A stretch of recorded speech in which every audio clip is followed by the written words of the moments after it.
Praise the Lord, dear body of Christ.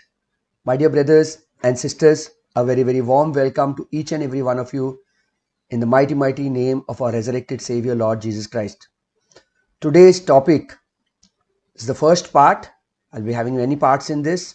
What is true and genuine worship according to Paul under the dispensation of grace by rightly dividing the word of truth? My dear brothers, my dear sisters, what is true worship when we divide the word rightly and when we read the Pauline epistles, that is Romans through Philemon, the 13 letters of Paul? How do we come to know what is exact worship?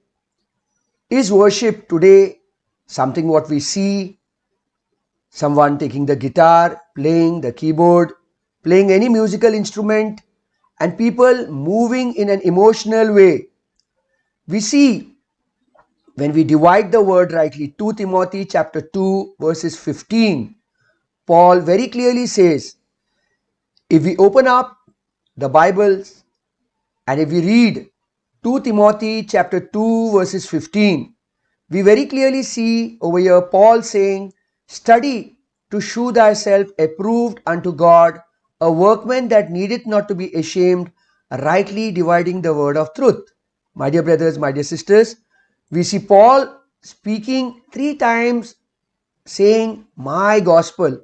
If you go to Romans chapter 2 verses 16, we see over there Paul speaking, in that day when God shall judge the secrets of men by Jesus Christ according to my gospel. Again, Romans chapter 16:25, we again read Paul speaking about my gospel. Now to him that is of power to establish you according to my gospel and the preaching of Jesus Christ, according to the revelation of the mystery which was kept secret since the world began. Yes, my dear brothers, my dear sisters, this mystery program was kept a secret. And if we go to Acts chapter 3 verses 21, we see the prophecy program which was not kept a secret but was spoken by the prophets since the world began. But the mystery program was kept a secret. The mystery program was revealed to the apostle Paul. If we read 2 Timothy chapter 2, again Paul speaks about my gospel. And 4 times we read in Pauline epistles, he speaks about dispensation. Ephesians chapter 1 verses 10, Ephesians chapter 3 verses 2, 1 Corinthians chapter 9 verses 17, and Colossians chapter 1 verses 25. Paul speaks of the word dispensation. So dear brothers and sisters, when we approach the Bible as per Pauline biblical study, we see that Paul mentions the word worship only 3 times. We find it in his 13 epistles, only 3 times. Many people consider that the book of Hebrews is written by Paul, but the writer is very clearly writing the book of Hebrews to the Jews. All 13 epistles of Paul, when he writes, he clearly specifies in the beginning saying that it is he who is writing. But when it comes to the book of Hebrews, we see over there that the book of Hebrews is written, but the writer is not known. But many people consider that the book of Hebrews is also written by the apostle Paul. Only once the word worship is mentioned in the book of Hebrews. Why am I taking once? Because the book of Hebrews is again coming under the prophecy program. It does not come under the mystery program. But because there are many people who consider the book of Hebrews written by Paul, which is actually, the book of Hebrews is not written by Paul. Very clearly the book of Hebrews is not written by Paul, because it speaks of a person who loses his salvation. It speaks about the new covenant. Hebrews chapter 8 verses 8, 9 and 10. If we open Hebrews chapter 8 verses 8, 9 and 10, very clearly we see over here that the new covenant is with the house of Israel and with the house of Judah. For finding fault with them, he saith, behold, the days come, saith the Lord, when I will make a new covenant with the house of Israel and with the house of Judah. Hebrews chapter 8 verses 9. not according to the covenant that I made with their fathers in the day when I took them by the hand to lead them out of the land of Egypt, because they continued not in my covenant, as I regarded them not, saith the Lord. Hebrews chapter 8 verses 10. For this is the covenant that I will make with the house of Israel. After those days, saith the Lord, I will put my laws in their mind and write them in their hearts, and I will be their God, and they shall be to me a people. So very clearly we see over here in the book of Hebrews chapter 8 verses 8 that the new covenant is not made with the Gentiles. The old covenant and the new covenant both are made with the nation of Israel. Hebrews chapter 8 verses 8, 9 and 10 is a reference spoken from Jeremiah chapter 31 verses 31, Jeremiah chapter 31 verses 32 and Jeremiah chapter 31 verses 33. So very clearly we see over here that the new covenant is made with the house of Israel and with the house of Judah. Hebrews chapter 8 verses 8, Hebrews chapter 8 verses 9 and Hebrews chapter 8 verses 10. A reference spoken from Jeremiah chapter 31 verses 31 with the house of Israel and with the house of Judah, not with the Gentiles. Dear brothers and sisters in Christ, you and I are under no covenant. You and I, the Gentiles, were chosen much before the foundations of this earth. If you open Ephesians chapter 1 verses 3, it says over here, blessed be the God and the Father of our Lord Jesus Christ, who has blessed us with all spiritual blessings in heavenly places in Christ. When? Go to Ephesians chapter 1 verses 4. According as he has chosen us in him, when? Before the foundations of this world, that we should be holy and without blame before him in love. When has God called you and me, Gentiles?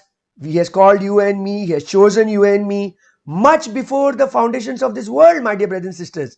And the day we accepted Christ today, you and I are sealed with the Holy Spirit. Ephesians chapter 1 verses 13. In whom ye also trusted after that ye heard the word of truth, the gospel of your salvation, in whom also after that ye believed, you were sealed with that Holy Spirit of promise.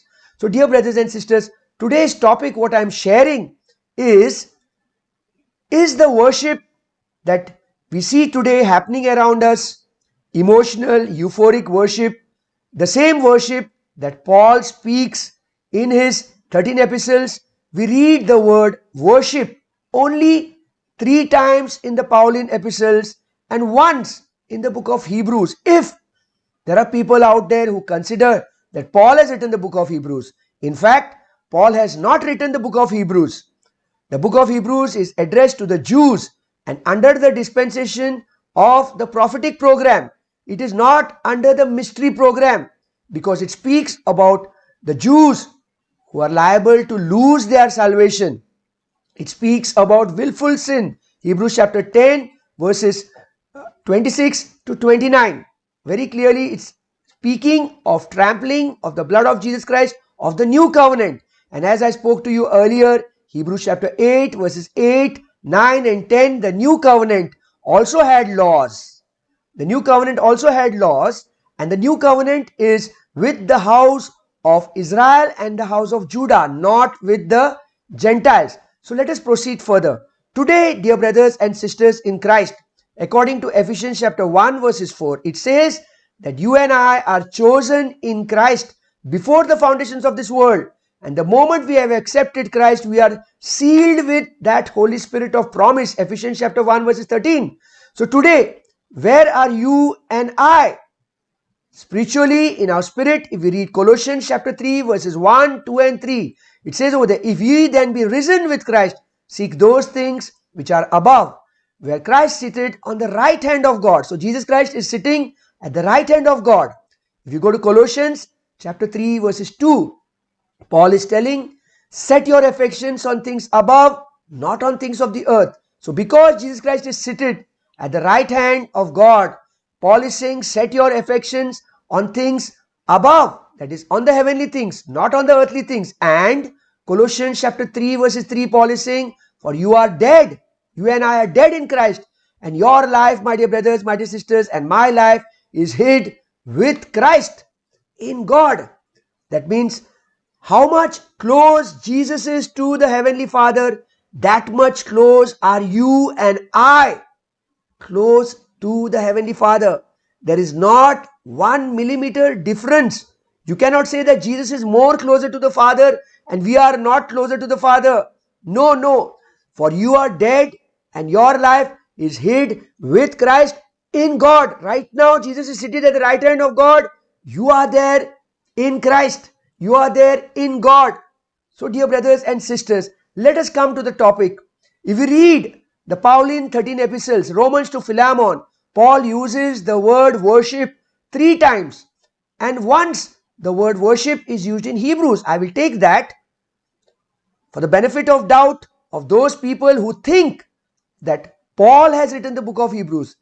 If you go through scriptures and if you go seeing at the prophetic program, you clearly come to know that Paul has not written the book of Hebrews, because every 13 epistle that Paul has written, he has clearly mentioned saying that it is he, the apostle, who has written either to the Romans, to the Galatians. It is Paul who is writing. He writes his name over there. But in the book of Hebrews, you do not know the writer. And secondly, the book of Hebrews comes under the prophetic program and it is addressed to the Jews. It is not addressed to the Gentiles. Now, when we see under the dispensation of grace, the book of Hebrews very clearly comes under the prophecy program and not under the mystery programs. So the word worship is used once in the book of Hebrews, and the writer of the book of Hebrews is not Paul, and the writer is not addressing to the Gentiles but to the Jews under the prophetic program. Now, my dear brothers, my dear sisters, I'm repeating it again, I'm just taking this worship which is mentioned in the book of Hebrews to specify to you what exactly is the Greek meaning of the word worship mentioned in the book of Hebrews, Hebrews chapter 1 verses 6. Okay. Now, 3 times in the 13 epistles of Paul uses the word worship. First time we see in 1 Corinthians chapter 14 verses 25. 1 Corinthians chapter 14 verses 25. And thus are the secrets of his heart made manifest. And so falling down on his face, he will worship God and report that God is in you of a truth. About whom is Paul referring to over here? Who is the one who is falling down on his face? Who is the one who is worshipping God by prostrating down? The Greek word over here is proskuneo, Proskuneo, proskuneo, Proskuneo. The Greek word for worship over here is proskuneo, prostrate. Now, if we read over here, let us go to the previous verses. 1 Corinthians chapter 14 verses 23. If therefore the whole church be come together into one place, and all speak with tongues, and there come in those that are unlearned or unbelievers. Who are coming? Unlearned or unbelievers. Will they not say that they are mad? 1 Corinthians chapter 14 verses 24. But if all prophecy, that is all that is spoken, is God's word is taught, and there come in one that believeth not, again an unbeliever, or one unlearned, he is convinced of all, he is judged of all. And now 1 Corinthians 14:25. Who is the one who falls down on his face over here? And thus are the secrets of his heart. Whose heart is this? The unbeliever's heart made manifest. And so falling down on his face, he will worship God and report that God is in you of a truth. So we see over here, my dear brothers, my dear sisters, that is the unbeliever over here in 1 Corinthians chapter 14 verses 25, who falls down on his face. What does he do? Here we see worship spoken of an act of genuine reflex of a human being. Who is this one over here? It is not a believer, it is an unbeliever. My dear brothers, my dear sisters, when we see such a great salvation, we must bow our heart, which is internal in the Pauline epistles. When we see an unbeliever who sees in this 1 Corinthians chapter 14 verses 23, 24 and 25, this unbeliever falls down on his face and he worships God. You and I need to worship God in our heart, my dear brothers, my dear sisters. Here we see that this unbeliever prostrates physically, bowing down, showing his physical expression. Pauline never once mentions external prostrating or bowing down, which we see many Christians who are emotionally moved when some person plays some music and takes a very sad song or takes a song which is emotionally moved. It is basically a state of euphoria. Yet we see Paul repeatedly speaking of giving thanks and service. If we read 1 Thessalonians chapter 5 verses 17 and 18, my dear brothers, my dear sisters, what do we read in 1 Thessalonians chapter 5 verses 17 and 18? Paul says, pray without ceasing. And in 1 Thessalonians chapter 5 verses 18, in everything, Paul is saying, give thanks, for this is the will of God in Christ Jesus concerning you. What is Paul saying? Pray without ceasing. What is our prayer without ceasing? In everything that we do continuously, we need to give thanks. 1 Thessalonians chapter 5 verses 18. So very clearly we see, my dear brothers, my dear sisters, 1 Corinthians chapter 14 verses 25. The word worship over here, which is a Greek translation speaking proskuneo, P-O-R-O-S-K-U-N-E-O, which is to prostrate, where an unbeliever here, he falls down on his face. 1 Corinthians chapter 14 verses 25. It's an unbeliever who falls down on his face. He will worship God. It is not of a believer. The second time in Pauline epistle, we see when the word worship is used is in Philippians chapter 3 verses 3. Paul is speaking over here. For we, who are these we? Christians, are the circumcision, that means the true circumcision, which worship. What is the meaning of the word worship over here in Philippians chapter 3 verses 3? The Greek word over here is latrio, L-A-T-R-E-U-O. Latrio, L-A-T-R-E-U-O. What is this? It is service, it is serve. What is Paul saying? Which worship, that is, which serve God in the spirit and rejoice in Christ and have no confidence in the flesh. Very clearly, my dear brothers, my dear sisters, we see over here Paul speaking the Greek word translated over here, laterio, is basically to serve God in the spirit. Paul encourages all believers, we see over here, to walk in the spirit. If we go to Galatians chapter 3 verses 3, Paul is saying over here, are you so foolish? Having begun in the spirit, are you now made perfect by the flesh? The service that a believer needs to give God is in his spirit. Let us go to Romans chapter 12 verses 2 over here. If we see over here, Paul is saying, and be not conformed to this world, but ye transformed by the renewing of your mind, that you may prove what is good and acceptable and perfect will of God. This is our service, which we serve God as a living sacrifice in our spirit. Romans chapter 12 verses 2. Now if we go to what Jesus was speaking, 2 minutes, let us go to the prophetic program under the dispensation of law and see what Jesus is speaking to the lady under the new covenant.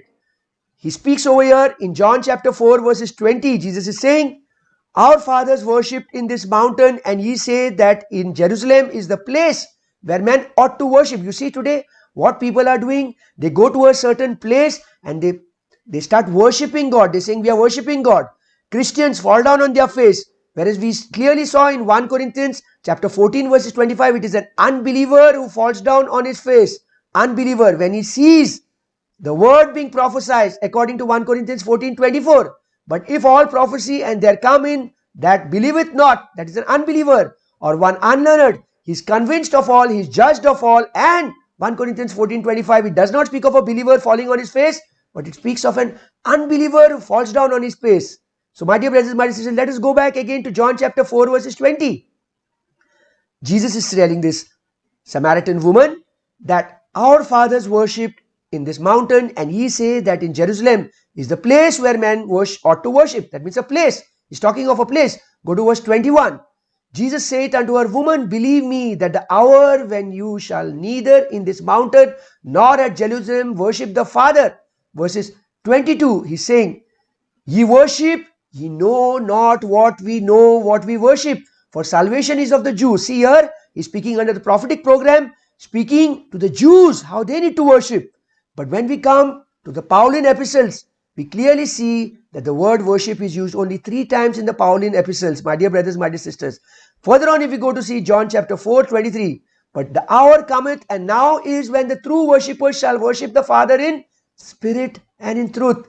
For the Father seeks such to worship him. It's not physically prostrating. Again, Jesus speaking over in John 4:23 and John 4:24, we say, God is spirit, God is a spirit, and they that worship him must worship him in spirit and truth. So, my dear brothers, my dear sisters, we have read 1 Corinthians chapter 14 verses 25. Second time we see the word worship used in Philippians chapter 3 verses 3, which is again the Greek word which is transliterated laterio, L-A-T-R-E-U-O, means serve. I explained that. Now let us go third time. Third time we see the word worship is used in Colossians chapter 2 verses 23. Colossians chapter 2 verses 23. Let us go to Colossians chapter 2 verses 23. Colossians chapter 2 verses 23. The third time we see the word worship in Colossians chapter 2 verses 23. Which things have indeed a shew of wisdom in will worship. Over here, the Greek word transliterated, it's mentioned ethylotriskia. Ethylotriskia. ETHELOTHRESKEIA, or sanctimonious, SANCTIMONIOUS, that means self-righteous worship. And this worship in Colossians chapter 2 verse 23, which Paul is speaking, is spoken where he disapproves as from one who is self-righteous. I repeat it again, Colossians chapter 2 verses 23. Which things have indeed a shew of wisdom in will worship and humility and neglecting of the body, not in any honor to the satisfying of the flesh. So very clearly over here, Paul is speaking of a self-righteous worship. The Greek word, again I repeat over here, will worship, is ethylotriskia, ETHELOTHRESKEIA, or sanctimonious, SANCTIMONIOUS, which is self-righteous worship. So my dear brothers, my dear sisters, we saw in 1 Corinthians chapter 14 verses 25, the word worship is for an unbeliever. We saw in Philippians chapter 3 verses 3, the word worship over here speaks about worshiping God in spirit, not physically prostrating or in a matter of surrender to God, not physical. And the third time we see the word worship in Colossians chapter 2 verses 23, will worship. The Greek word is ethylotriskia, ETHELOTHRESKEIA, sanctimonious, SANCTIMONIOUS, which is self-righteous worship. And the last time, the word worship, which is not in the Pauline epistles, but it is written in the book of Hebrews. Hebrews chapter 1 verses 6. The word worship used over here. And again, when he bringeth in the first begotten into the world, he saith, and let all the angels of God worship him. Here we see the angels of God worship him. Again, it is proskuno, K-U-N-E-O, which is prostrate. Here, this is outward worship as something the angels do. This is the same word worship which is used, the same Greek meaning which is used in 1 Corinthians chapter 14 verses 25. Why did I take Hebrews chapter 1 verses 6? To show you that just as under the prophetic program in the book of Hebrews chapter 1 verses 6, the word proskuno, P-R-O-S-K-U-N-E-O is used, which is prostrate. The same meaning of the word is used in 1 Corinthians chapter 14 verses 25, where an unbeliever prostrates himself, falls down and worships God. So my dear brothers, my dear sisters, this is the first part to this teaching, what is true and genuine worship according to Paul under the dispensation of grace by rightly dividing the word of truth. I end my teaching over here. Before ending, I again repeat, only 3 times Paul mentions the word worship in the Pauline epistle. The first time 1 Corinthians chapter 14 verses 25, 1 Corinthians chapter 14 verses 25, where an unbeliever over here falls down on his face and he worships God. It is not a believer. The Greek word over here is proskuno, P-R-O-S-K-U-N-E-O, means prostrate before God, who is an unbeliever and unlearned. 1 Corinthians 14, 25. The second time, Philippians chapter 3 verses 3. Paul speaks over here in Philippians chapter 3 verses 3. What does he speak over here? Philippians chapter 3 verses 3. He says over here, for we are the circumcision which worship God in the spirit and rejoice in Christ Jesus and have no confidence in the flesh. We see over here the Greek word for the word worship over here is latrio, L-A-T-R-E-U-O. That means serve God in the spirit. And the third time the word worship is used is in Colossians chapter 2 verses 23. Colossians chapter 2 verses 23. Which things have indeed a shoe of wisdom in will worship. This word will worship is ethylotriskia, E-T-H-E-L-O-T-H-R-E-S-K-E-I-A. Sanctimonious, S-A-N-C-T-I-M-O-N-I-O-U-S, means self-righteous worship. Paul speaks of this disapproving as from one who is self-righteous. So my dear brothers, my dear sisters, I end this first part to this series of teaching what is true and genuine worship according to Pauline epistles under the dispensation of grace by rightly dividing the word of truth. God bless you.